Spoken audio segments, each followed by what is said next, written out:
Harry, thanks very much. Joining us now, two men who defended the Capitol against pro-Trump attackers 4 years ago. Former Capitol Police Officer Harry Dunn and former Capitol Police Sergeant Aquilino Gonell. Appreciate both of you being with us on this day.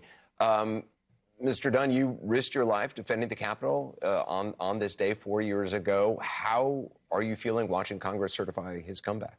Sure.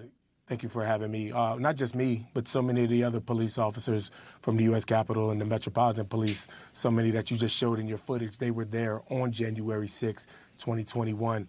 And it's just kind of ironic. I happen to think about what Manu said earlier about John Thune wanting to move on, and Mike Lawler, who just said he wants to move on from January 6. You know what? We would love nothing more than to move on from that.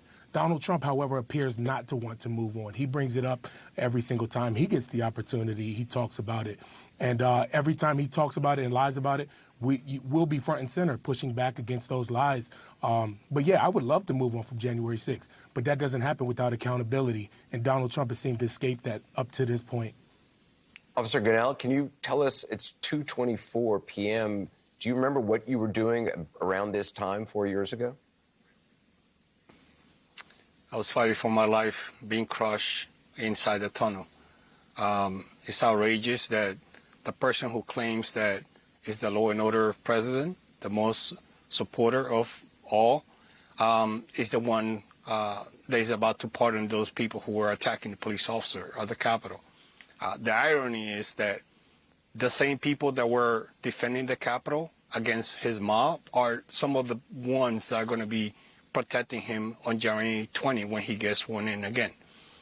So at the end of the day, he is going to get his chance to go to the Capitol under different circumstances as compared to what he wanted to do on January 6.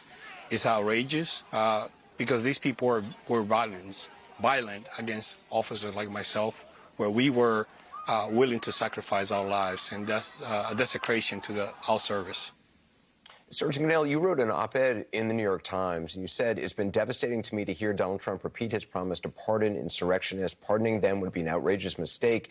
It could also put me in danger." If there are quick and blanket pardons, or even selective pardons with a few people not pardoned, expand on what you wrote. I mean, some of these people, they claim to be supportive of the police, and yet they are the same ones who put our lives at risk on January 6th. And these are the same ones that saying, y'all let those people in, even though they're the one that overwhelm our defense, our officers. It doesn't give me any solace that these people are vindictive, just like the former president. I don't even know what to call him right now. Former president, felon president, president-elect. So what is it? I mean, it's so frustrating to hear him and his ally defending these people. At the end of the day, look, our families, we did our jobs. The officers did our job. We were simply doing our job, and we fulfill it. What comes after? I don't think I need a pardon, preemptive pardon, like the congressman was saying.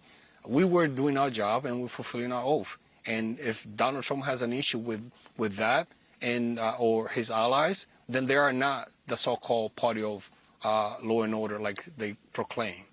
Harry Dunn, as you know, 150 officers were injured that day. Officer Brian Sicknick died, multiple strokes. The following day, two other officers, Jeffrey Smith of the Metropolitan Police, killed himself in the days following, as did Officer Howard Liebengood from the Capitol Police. Do you worry that history will erase what happened 4 years ago? They're going to try.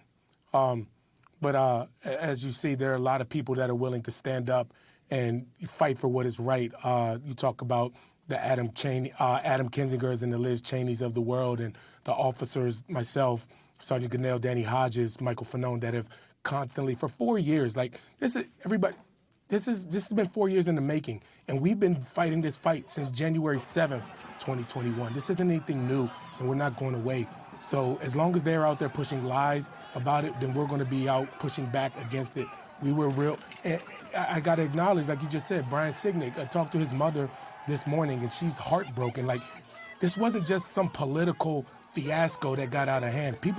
Real people's lives were affected. Real people's lives, even the people that attacked the Capitol, people that went to jail, people that lost family members, lost their finances, real life people were affected because of this. And it just doesn't go away just because the president, Donald Trump, has got elected again.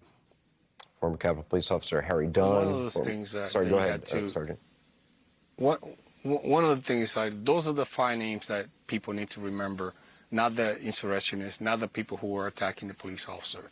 And Donald Trump and his allies are going to try to do their darn best to make everybody else forget. But people's lives were ruined. People's lives livelihood were taken away. People lost their lives. And that's what they could never wash that away. Sometimes we're being retaliated to the point that even some of the benefits that we are entitled to apply for have been denied, especially the ones at the Department of Justice, where officers from January 6th that program was changed specifically for officers. And yet the person that has the final say is a political Republican appointee that obviously doesn't believe that nothing wrong happened on January 6th, including officers who were injured, and multiple officers, including myself, have been denied that benefit. Unfortunately, a senator from Maryland created a GoFundMe for myself in light to that wrongful decision, and I hope that your audience can help me support my family in the meantime. Thank you for your time.